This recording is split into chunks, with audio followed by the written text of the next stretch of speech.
Bonjour à tous et à toutes et ravi de vous retrouver au Paris-Saclay Summit, deuxième jour, pour cette table ronde extrêmement concernante puisqu'elle nous parle à tous. Si l'humanité vit globalement plus longtemps, la question qu'on est en droit de se poser, c'est vit-elle ces années supplémentaires en bonne santé? Quel est l'écart aujourd'hui entre la durée de la vie et la durée de la santé? Paradoxe de notre société qui soigne, on survit davantage aux maladies aiguës, mais les maladies chroniques, elles, augmentent. Qu'en est-il des politiques sociales, des retraites, des systèmes de santé et du cadre de vie? Le bien vieillir ne doit pas être réservé à une élite, mais accessible à tous. Alors, pour en débattre, nous avons aujourd'hui 3 spécialistes interviewés par des étudiants de l'université Paris-Saclay. Nous sommes donc ravis d'accueillir Sébastien Oliveau, géographe, démographe, directeur de la Maison des sciences de l'homme Paris-Saclay. Henrik Barros, professeur d'épidémiologie à l'université de Porto, et Tove Klæbo-Nielsen, directrice de la recherche au sein de Health Nord, autorité régionale de santé norvégienne. Et tous 3, vous êtes interviewés par Jade Missakian, juste devant moi, Oleksiy Mostovi et Aretski Guerda. Bonne table ronde à vous tous. Thank you very much. Thank you. Thank you for being here with us today. Merci d'être parmi nous aujourd'hui. Merci d'avoir d'avoir pris le temps de nous rejoindre ici en France, Madame Nielsen, Monsieur Barros. First, on devrait parler de ce qu'est le vieillissement en Europe. Tout a changé au cours du siècle dernier. Nous avons de nouvelles technologies, nos comportements sont différents, il y a eu des découvertes. Donc, qu'est-ce que le vieillissement aujourd'hui en Europe? Professeur Barros, d'un point de vue scientifique, en tant qu'épidémiologiste, pouvez-vous nous dire ce qu'est le vieillissement? Merci beaucoup. Le vieillissement en Europe peut être considéré comme un processus biologique, comme ailleurs. Cela commence à la naissance et même avant. En fait, c'est simplement une trajectoire de vie, mais il y a aussi une dimension psychologique. Nous percevons les changements qui se produisent en nous et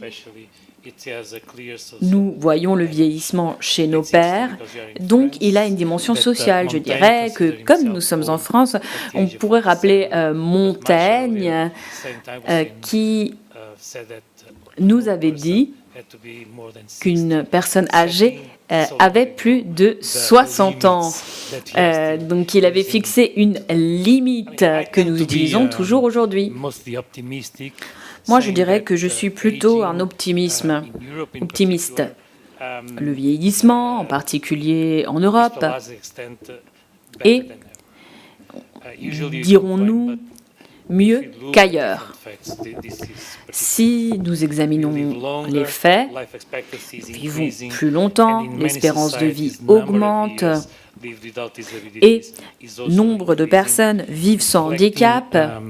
De plus en plus d'ailleurs, les conditions de vie sont meilleures et je voulais mettre l'accent sur ce point. Il y a de meilleurs environnements qui tiennent compte des capacités des personnes âgées, de meilleures solutions à des problèmes de santé et en particulier un meilleur accès à des stratégies de prévention.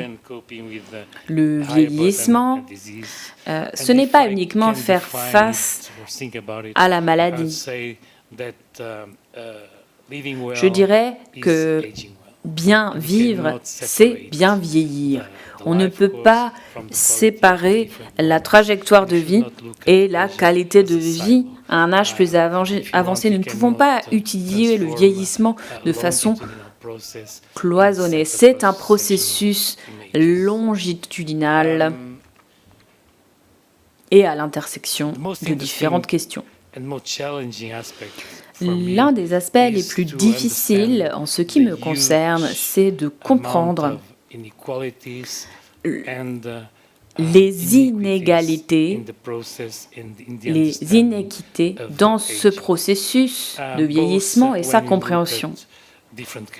Lorsqu'on examine différents pays, qu'on les compare, qu'on examine différents groupes de personnes au sein d'une même aire géographique, d'une même nation, d'un même pays, on constate ces différentes.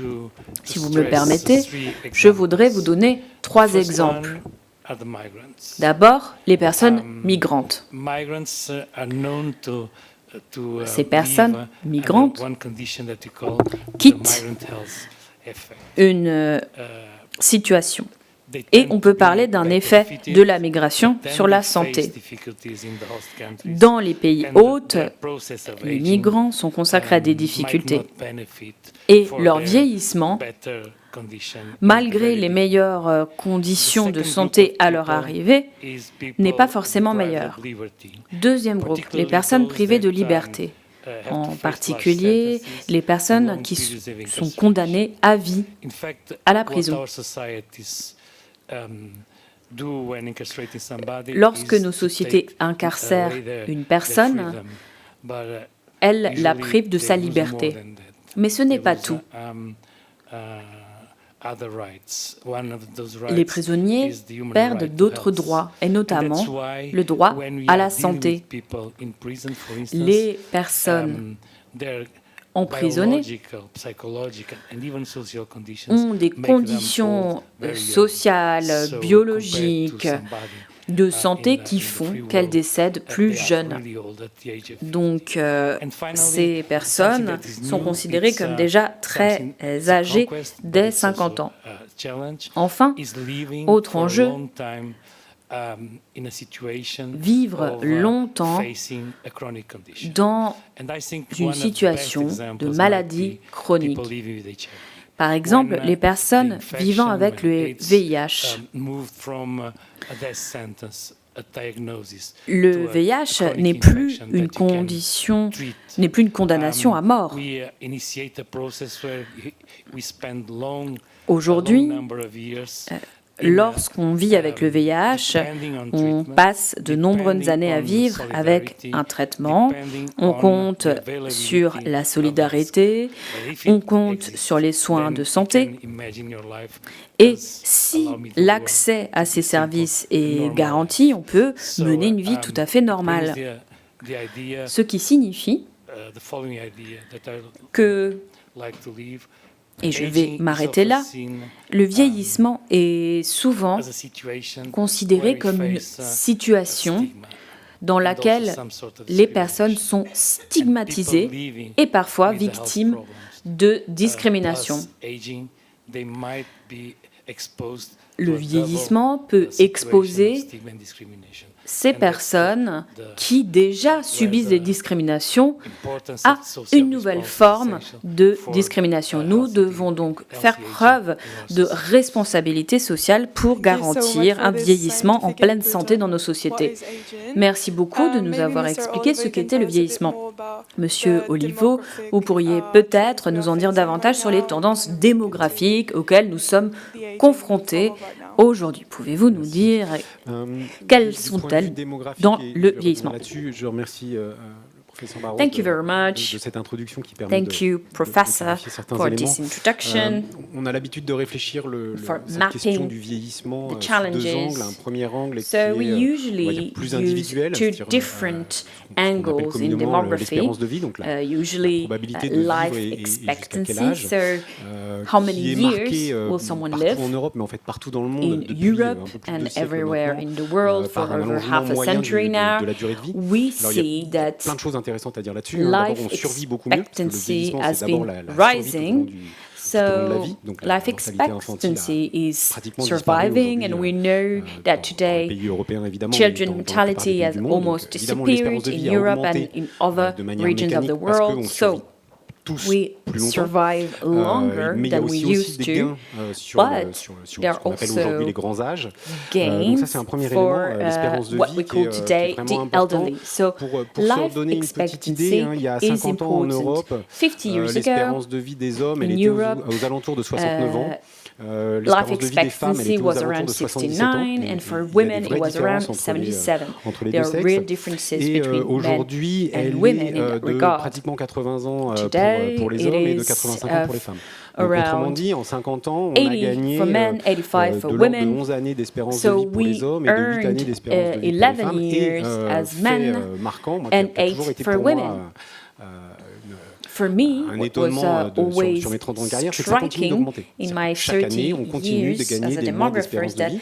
every Il y a eu year des we stagnations. win Il y a eu months of autour life de l'épidémie de Covid expectancy, so it's une steadily baisse, rising. une baisse There was a relativement passagère. Et decline en fait, on voit qu'on continue de gagner during de l'espérance COVID, de vie globale. a slight decline. Néanmoins, on voit aussi qu'il y a une espèce de mur qu'on n'arrive pas à And franchir aux we alentours de see 110, that 115 ans. there Mes is collègues en parleront a certainement barrier mieux que that moi. we Mais donc, cannot il y a ce premier go élément qui est beyond around l'espérance de vie, donc la 110 manière de or voir le vieillissement, on va dire, du point de vue 150 years. individuel. And when Il we y a take cette a look question at de comment on aging vieillit. from Donc, an au-delà de individual point l'espérance of de view, vie, il y a ce qu'on we appelle ask l'espérance a de vie en bonne question, santé how ou do l'espérance we de vie age? sans And incapacité, we have an qui sont des indicator manières un petit peu called plus disability-free compliquées life d'apprécier expectancy. le phénomène. It's L'espérance de vie, c'est pas compliqué. a more Vous êtes vivant ou vous êtes complex mort, donc on measure. sait compter ça très bien. So we L'espérance can, de vie en you know, bonne it's santé, easy to il faut demander aux gens. Donc see ça demande des enquêtes when de you type survive social, or c'est not, plus or compliqué when à you die. appréhender. But Et to be évidemment, able to les gens measure répondent de manière a différenciée disability selon free leur life ressenti. Il y a des expectancy gens pour qui is finalement harder because vont vous dire je suis en bonne santé, puis si vous creusez, based vous allez on how recevoir que people la feel bonne about santé pour their certains, c'est health. pas la bonne santé If pour you d'autres. ask them, they will say, oh, yes, On I peut am vivre avec un healthy. handicap et Some people dire live with a je suis en bonne disability santé, and say, alors que, yes, médicalement, I on ne sera pas complètement en bonne actually santé. feel good. Ça a I été am évoqué healthy. pour les malades Even if from a du sida, medical notamment, point qui of view, vivent you sous trithérapie, are qui peuvent se déclarer disabled, eux-mêmes en bonne and santé, alors people que living with médicalement, HIV ils were sont pris en charge. mentioned Et puis il y before. a cette idée It's a good example. d'incapacité, donc à quel moment on commence à être limité. Et there's an issue of chose intéressante, when do we l'espérance de vie consider sans that incapacité, we are elle limited. est So estimée this en moyenne à measure, 65 ans. disability-free life Donc on voit que expectancy is around malgré tout, il y a 64 un espèce de today. cap qui So, se passe. Et chose intéressante, After that, cette limite-là, elle fluctue there is assez a peu dans le turning temps. point. Elle évolue assez peu This finalement limit dans le temps. has On not gagne really pas tant que ça sur changed l'espérance over de the vie years. sans incapacité. So we donc ça, haven't really moi, ça me earned pose question. extra years Et par ailleurs, ça of relève d'un autre élément disability-free life intéressant. expectancy. On a toujours vécu vieux. And what's interesting is that we have À always l'Antiquité, on avait déjà des lived personnes qui dépassaient les with 60 ans, elderly qui people. montaient jusqu'à 80 ans. Even Et in on s'aperçoit, c'est ancient ce que les anthropologues Rome, montrent, there were que, people over dans 60. différentes sociétés, So cette notion this de vieux, elle commence idea, toujours sur ces alentours de 60-65 ans. Donc il y a une espèce de, of being old de commun has always universel been estimated humain, to be du around vieillissement, 60 years old. So estimé à there's a partir de human 60-65 ans. Donc ça, concept c'est pas inintéressant non of plus. aging Et that je voulais has revenir always là-dessus. been Et puis, situated deuxième élément, around 60 on observe something des years différences old. entre pays. I wanted on to observe say a des few différences words entre about territoires. differences On between a avec countries. nous, une collègue norvégienne We have a colleague from Norway qui vit dans with un des pays les us. plus avancés en She termes de, lives in one of the d'espérance de vie countries notamment, that et même has the d'espérance de vie en bonne highest santé. Donc, life je pense qu'elle expectancy, va but venir nuancer ce que j'ai also dit sur disability-free l'espérance de vie sans life incapacité. expectancy. And I'm Mais on sure voit qu'il y a des she différences will have a entre lot pays, to say donc about qui peuvent that. être So culturelles, there qui peuvent are être politiques differences aussi, between c'est countries. pas It can be négligeable, cultural. Les pays européens It can se be portent plutôt bien political. sur ces questions-là. European countries par are rapport à doing d'autres pretty pays. Les good États-Unis, aujourd'hui, compared sont to pas une terre de others. bien For vieillir, par example, exemple. in the des choses à US, avoir en tête. you don't age Et par well ailleurs, au sein des pays, entre currently. territoires. On vit pas de And la there même are façon differences dans within a country among different territoires. Et puis la regions deuxième or dimension, et je vais areas. faire vite parce que le temps passe, And c'est I'll une try to be dimension qui n'est quick. pas individuelle, mais qui est collective, celle des There's a territoires, justement, collective où les dimension territoires to vieillissent. aging. C'est-à-dire que There la are proportion de territories personnes, that are généralement, growing on prend la base de older. 60, de Usually 65 ans, we la use proportion this de number, 65 ans et plus dans la 65, population to varie et varie measure fortement là d'un territoire à l'autre. aging, and Et donc from ça one va emmener des area problématiques sur to le bien the vieillir. Évidemment, next, si there vous êtes are dans un territoire où il n'y a discrepancies. que des personnes de 65 ans ou There plus, are territories where there are l'accompagnement de only cette people vieillesse va over être 60 or compliqué. 65, or Je vais it m'arrêter là. will be harder to support an aging population.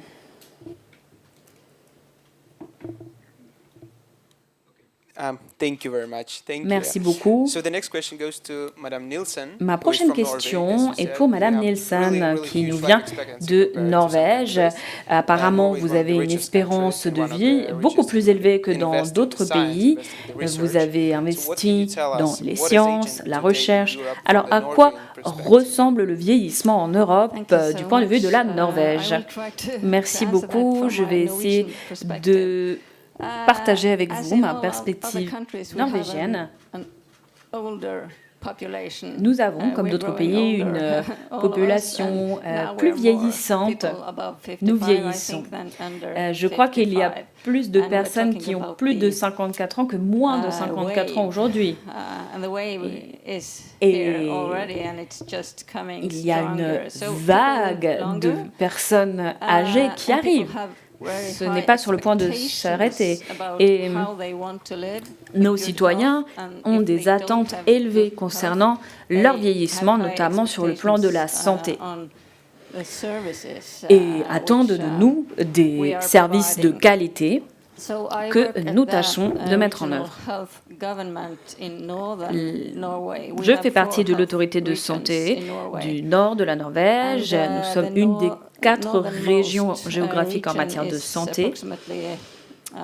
Notre région, je ne sais pas si vous connaissez la géographie de la Norvège, nous sommes autour de Trondheim, mais notre région représente 9% des habitants de la Norvège, donc il y a 0,5 millions d'habitants sur une zone qui couvre 45% du territoire. Nous sommes décentralisés. Nous sommes présents dans des petites villes.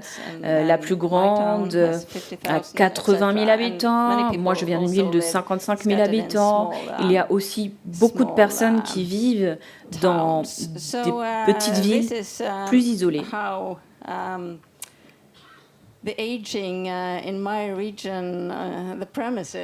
Voilà le contexte du vieillissement dans ma région. Et la situation est la même dans l'ensemble de la Norvège, à savoir que nous manquons de personnel, par exemple. C'est une question encore plus grave dans le nord de la Norvège que dans le sud, cependant. Nous sommes dotés d'environ 11 hôpitaux. C'est une région immense. Comme je vous l'ai dit, il y a certaines unités plus locales, par exemple en psychiatrie ou pour les urgences, et certaines municipalités plus petites fournissent un certain nombre de services. Il y a des services à domicile, par exemple.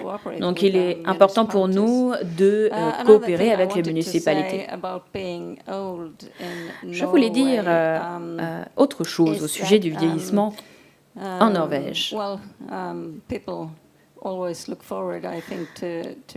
général, on se réjouit plus de sa retraite que du vieillissement. Nous avons fixé l'âge de la retraite à 67 ans pour des raisons économiques, mais aussi en raison du fardeau que représentent les services de santé.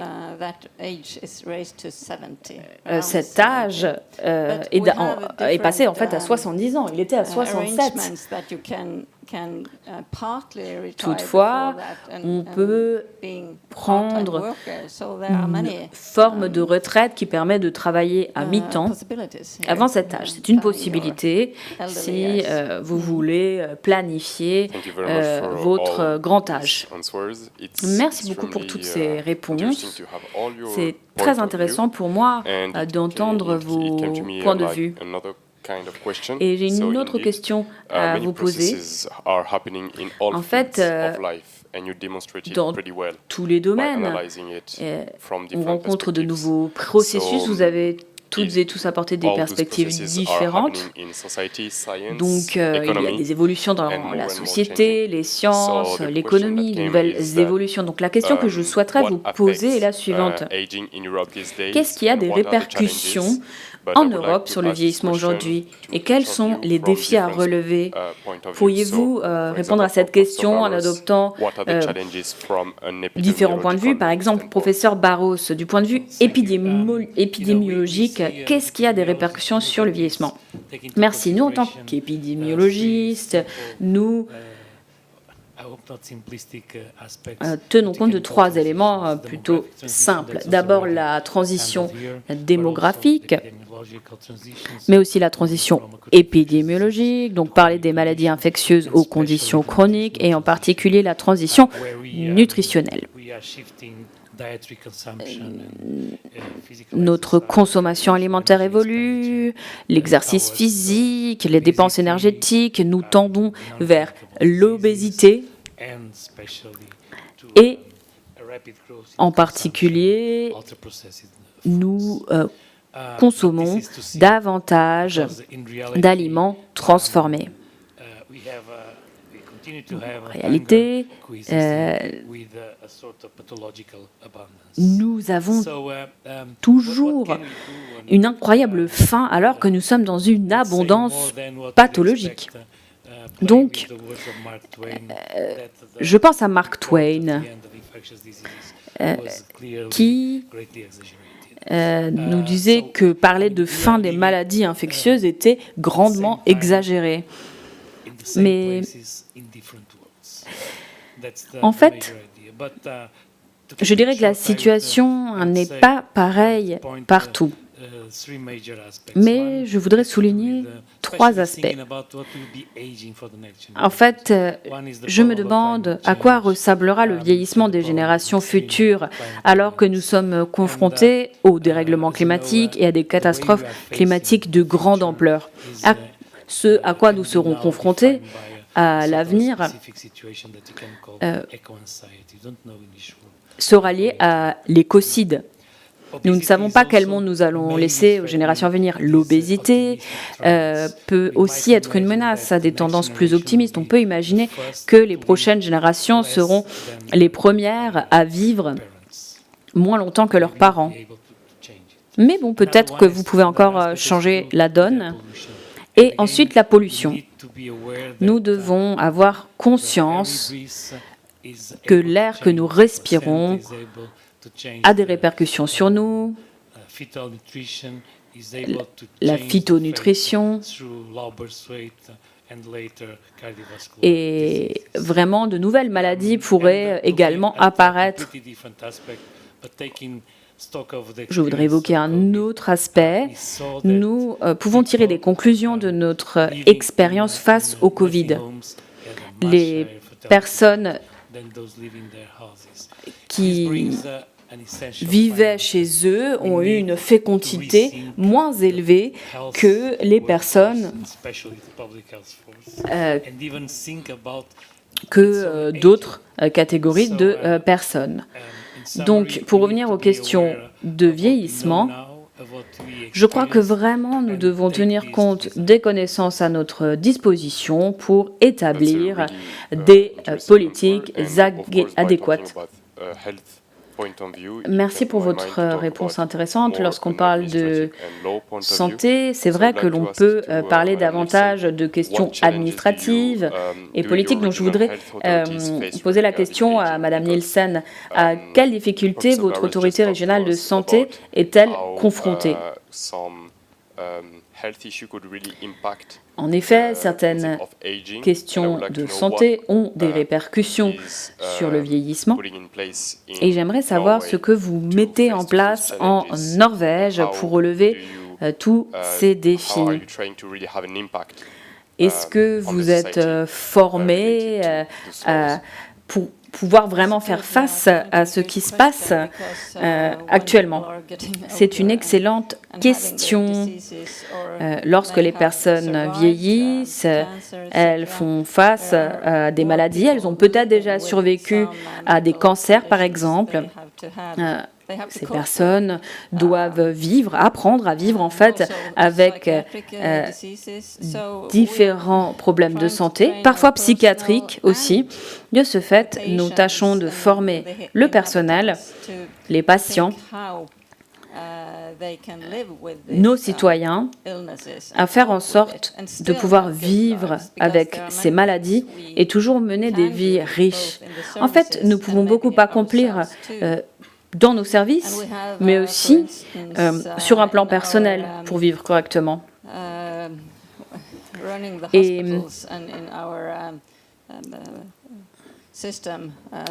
dans nos hôpitaux, dans nos systèmes administratifs, au sein de notre conseil, nous recevons les conseils, les contributions de patients afin que nous puissions concevoir les services les plus adaptés aux patients et faire en sorte d'avoir la meilleure fourniture de services.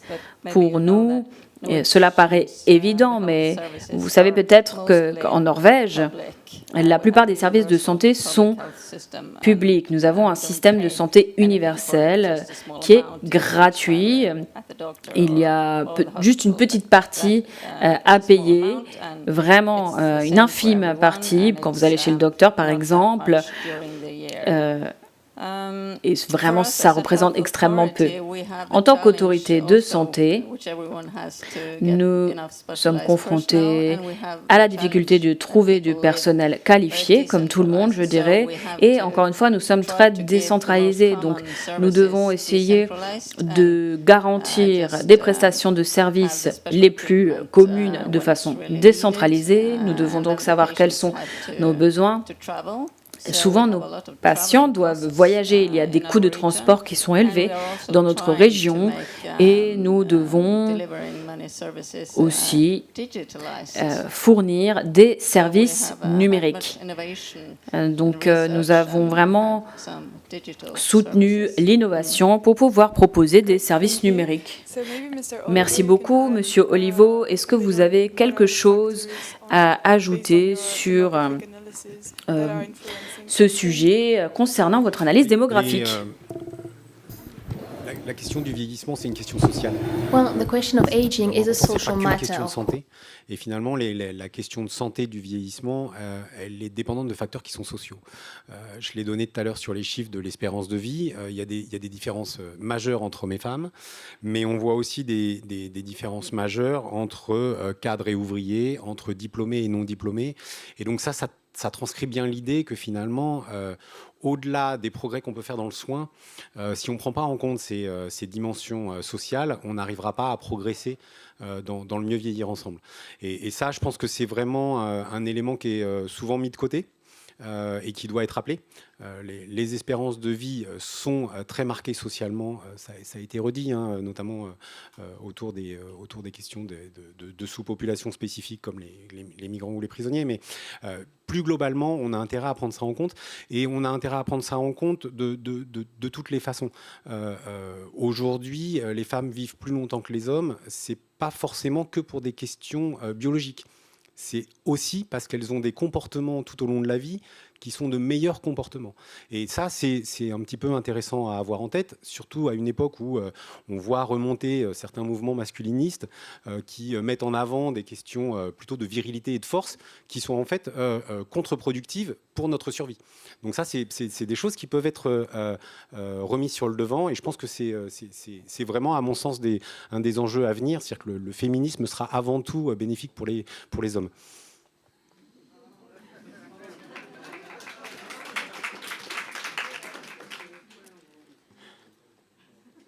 Merci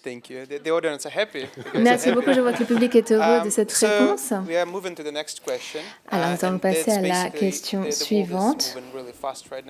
Nous voyons que le monde change très vite.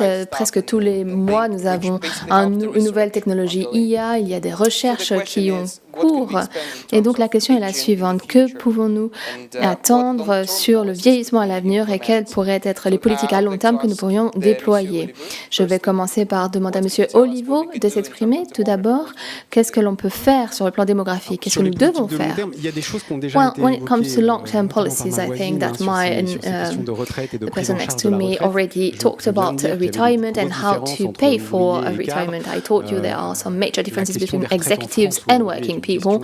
The question of retirement is, of course, and retirement schemes is a very hot topic in France at the moment. Life expectancy, living well is about 64 years old, and 64 is a threshold in France at the moment. So when we talk to long-term policies, I think that is something that we have to keep in mind. And the answer from Norway, talking about partial retirement or decreasing the level of activity earlier, is interesting. we also need maybe to go further and look at the differences between professions. Executives, for example, do live longer, so why should maybe they could work longer, but it's not the same for working people. And when you get to retirement as a working person, very often it's already the end of your life. So there are probably some differences to be made. And when we think about retirement schemes in our societies, it's very closely related to aging. So this is something that we have to work on. And furthermore, when we look at the international situation in Europe, there are some major differences. Policies, public policies, do differ from one country to another. So maybe it's important to look at that. And the culture also differ from one country to another. The way in which we handle aging from one country to another differs vastly.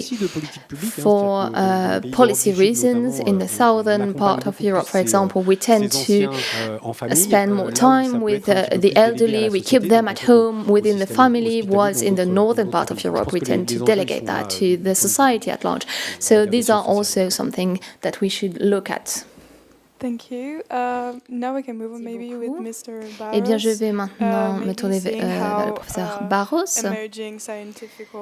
pour voir comment peut-être parler de comment les évolutions scientifiques émergentes pourraient façonner des politiques à long terme. Très bien. Eh bien, je voudrais revenir sur quelque chose que nous avons déjà abordé. Lorsque j'étais un jeune médecin, je passais parfois du temps avec des patients qui avaient un cancer. Et c'est normalement un seul cancer. Et maintenant, on peut recevoir des patients qui ont un cancer secondaire, voire tertiaire. Et pourquoi? Eh bien, parce qu'ils ont reçu un bon traitement, ils ont été bien accompagnés par leur système de santé.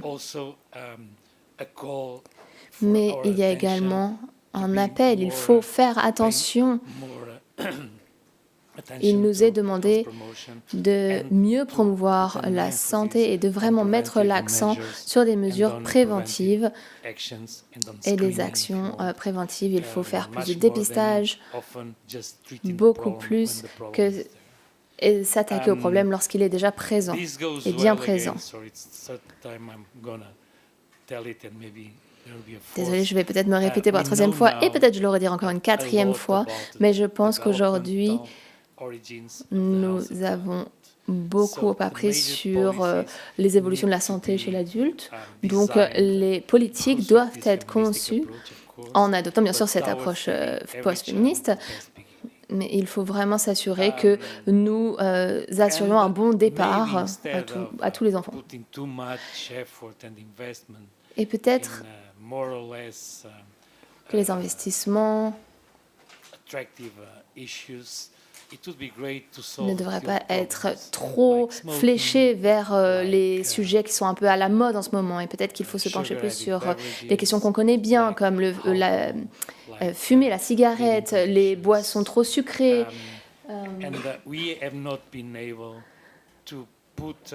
Et l'alcool, la consommation d'alcool.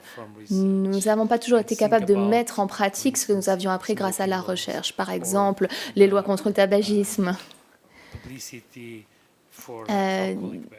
une meilleure réglementation autour des publicités sur les boissons alcoolisées. Si nous ne baissons pas notre consommation d'alcool, bien nous savons que nous n'arriverons pas à diminuer le nombre de cancers, car beaucoup de ces cancers sont liés à cette consommation. Autre point très intéressant, je pense, ces approches, je pense, seront plus importantes que le développement de médicaments visant à réduire et ralentir le vieillissement. Il y a cette sorte de dichotomie entre soit vous mangez bien, soit vous prenez des médicaments.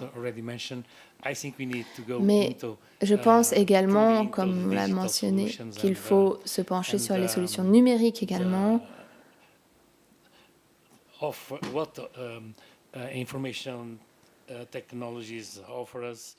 And making life much easier, overcoming difficulties, loss of skills.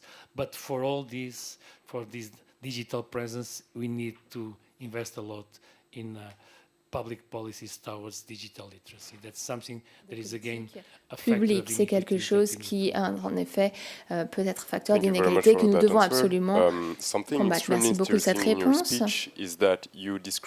Vous décrivez très bien les facteurs, les problèmes auxquels nous sommes confrontés liés au vieillissement. On sait comment décrire ce problème, mais il semblerait bien que nous ne sachions pas encore comment appliquer les bonnes solutions. Donc, Madame Nielsen, je voulais vous demander qu'est-ce que vos autorités de santé font sur le plan des politiques à long terme. Quelles sont les répercussions? Parce qu'on a parlé de la numérisation, de l'accès gratuit aux soins, mais qu'est-ce que fait la Norvège sur le long terme? Très bonne question. Je ne crois pas que j'ai une réponse simple pour vous. Donc, bien sûr, on essaye de planifier les services que nous offrons du mieux possible. Population are growing or decreasing, l'évolution de la population, une baisse ou une augmentation, looks like, so how many elderly people démographie, combien y a-t-il de personnes âgées, quelles conditions médicales ont-ils et elles, have the services et grâce à ces données, on essaye de mettre en place des services qui permettront de répondre aux besoins. Et j'imagine que les services numériques, par exemple, nous pouvons utiliser des capteurs à la maison lorsque des personnes sont malades. Elles peuvent par exemple avoir besoin de mesurer leur tension. Ou on peut avoir des capteurs qui vérifient que les médicaments pris ont bien un effet sur le corps. Donc on peut contrôler un peu ces indicateurs plutôt que forcer ou amener les personnes âgées à l'hôpital pour faire des check-ups. Donc nous investissons dans la recherche et l'innovation dans ce sens. Et également pour comprendre ce qui fonctionne le mieux pour les personnes âgées, quelles sont les bonnes actions à entreprendre. Et je pense qu'il faut aller plus loin. J'ai regardé le financement de projets touchant aux personnes âgées aujourd'hui, et malheureusement, il n'y en a pas assez que ce que je souhaiterais. Donc, je pense que nous avons besoin de plus de recherche pour non seulement comprendre la situation, mais également comment y réagir.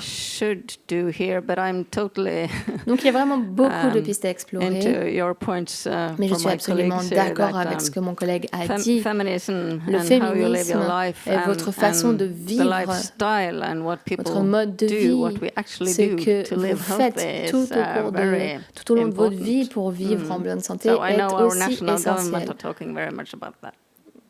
Donc voilà, c'est quelque chose dont nous parlons beaucoup. Merci beaucoup.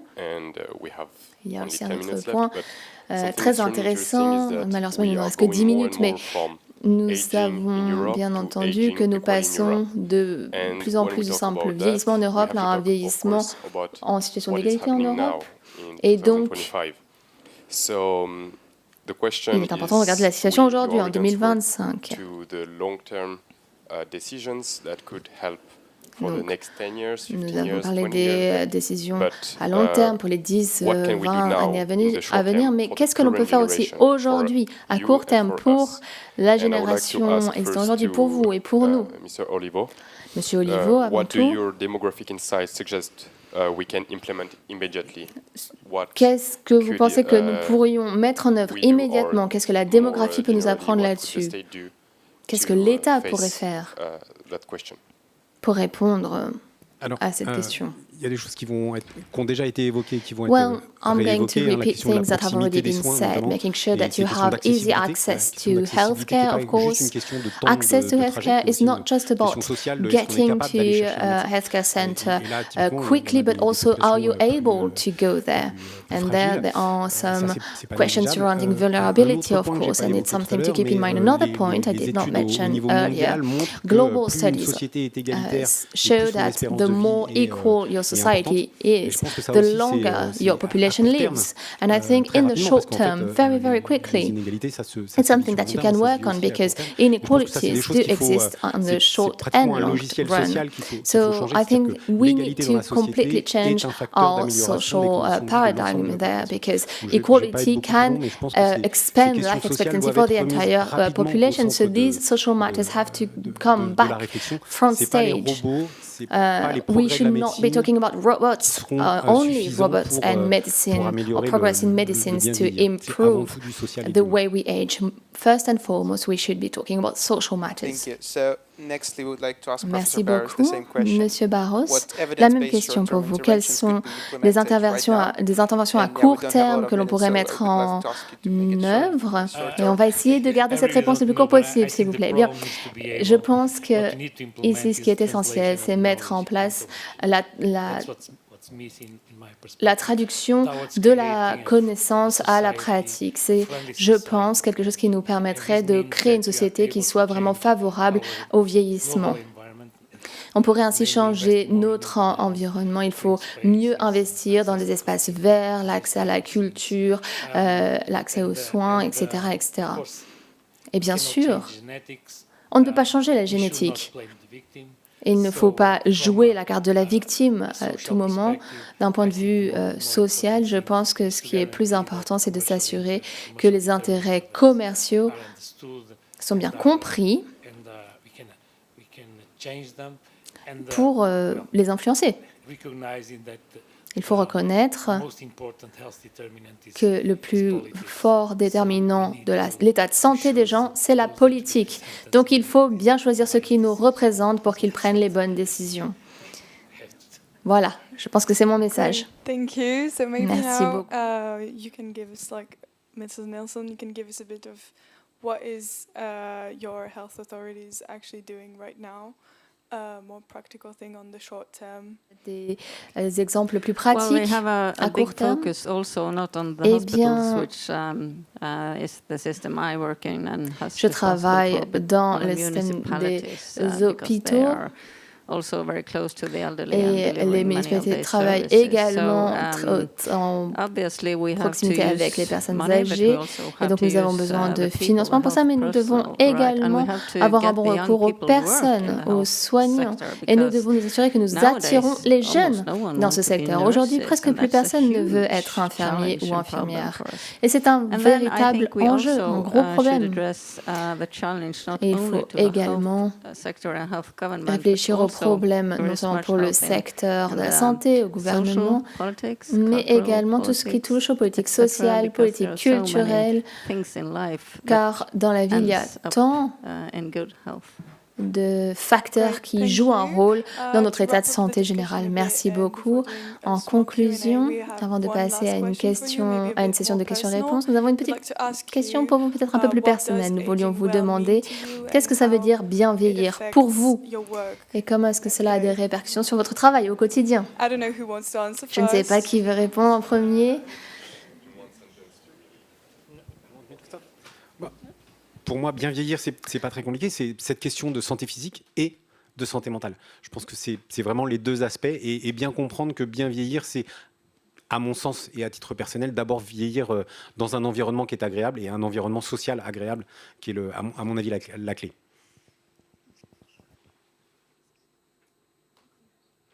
Well, I can agree to that. Je suis absolument d'accord. Positive health and growing elderly. Et je pense bien vieillir, ça veut dire vieillir en bonne santé, avoir du temps pour faire ce que je veux pendant mon temps libre. Mais le travail peut être aussi positif si vous avez un travail que vous aimez. Donc voilà, c'est la somme de tout ça. Je suis absolument d'accord avec ces deux réponses. Et en 10 secondes, je vais vous partager une petite histoire. Chez moi, depuis 25 ans, nous travaillons avec des personnes qui... nous avons une cohorte étendue de personnes âgées.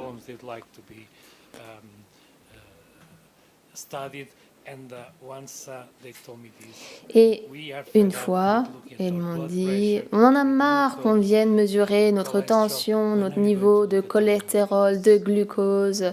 On va juste mourir de solitude. Merci beaucoup à tous les 6 pour cet échange très riche. On a peut-être le Thank temps you de very prendre une much question. Une question dans la salle. Allez-y. Merci à tous. Une question, est-ce qu'on a des éléments d'information sur l'espérance de vie d'un Européen, je veux dire d'un Français ou d'une Norvégienne ou d'un Portugais qui vivrait déjà pleinement à l'heure européenne, qui tirait le meilleur des différentes composantes européennes? Pour reformuler ma question, je partirais du constat que vous avez été interrogé brillamment par 3 étudiants qui manifestement vivent déjà à l'heure européenne. Ils sont polyglottes, ils ont voyagé. Est-ce qu'ils auront une espérance de vie supérieure à la nôtre au même âge? When we were Très their bonne age. question. La réponse est oui. Un des éléments déterminants, c'est notamment le niveau d'éducation. Donc évidemment que leur espérance de vie par rapport à celle de leurs collègues, c'est déjà des chances d'être meilleures. Et a priori, on a une génération qui arrive qui, pour une partie d'entre elles en tout cas, est mieux informée, plus consciente. Et donc on peut espérer qu'ils s'en saisissent et qu'effectivement, la question de l'alcool, de la nutrition, du rapport au sport, enfin voilà, on a 3 jeunes qui m'ont l'air extérieurement en pleine forme en tout cas. Il y a par contre des questions de santé mentale qui ne doivent pas être négligées. C'est une génération pour qui ça a été un petit peu plus difficile que pour la mienne, je pense. Et qui en parle aussi peut-être davantage. En tout cas, on a bien compris, justice sociale, nature et féminisme qui vont peut-être faire qu'on vivra plus vieux et en meilleure santé. Merci beaucoup pour cette table ronde. Merci à tous les 6.